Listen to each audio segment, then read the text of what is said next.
Hi, it's Nikki here, and in this month's Curious L&D Conversations, we are going to be talking about accountability. But in order to do that, I have a croissant. And the reason, it smells delicious, by the way, but the reason why I have this croissant is because I wanted to share a story with you that links into accountability. One of the biggest issues that I tend to find with managers when we're talking about accountability is that they realise that actually they didn't set any accountability, they just assumed it. And that's what this little story is all about. So probably a couple of months ago, actually, my husband and I decided we were going to do some online shopping for the groceries.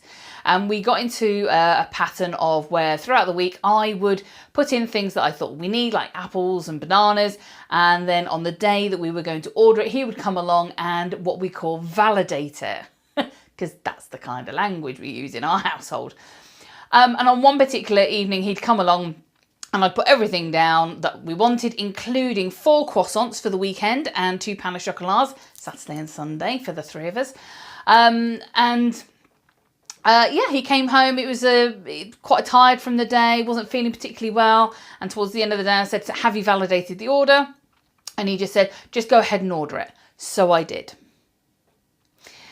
And what turned up was not 4 croissants, but 24 croissants. Because I'd ordered 4 boxes of 6.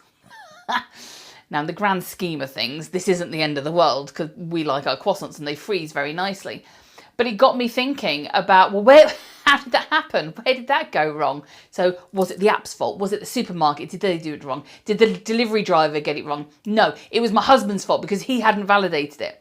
And as all this went through my brain, probably in a matter of minutes, I kind of realised that actually he hadn't said that he'd validated it at all. He just said, go ahead and order it.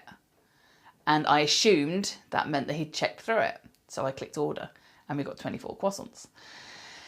And so that's the kind of thing that we're going to be talking about in the rest of this series, is about, are we being super clear on what we're expecting? Are we clarifying? Are we checking in with people? And in the next episode, we are going to be looking at holding ourselves accountable. After that, we'll talk about holding others accountable, because until you look at yourself and realise what you're doing wrong or right, then it's very difficult then to pass that on to others. So we're going to be looking at that kind of stuff this month. If you're finding this interesting and you want to see the follow-up episodes to this, the easiest thing to do is go along to the YouTube channel, Curious Lighthouse, and hit subscribe and the notification button, and you'll get them directly to you. Otherwise, go buy yourself some croissants. I might have to have that in a minute. And enjoy the rest of the series. Cheers for now.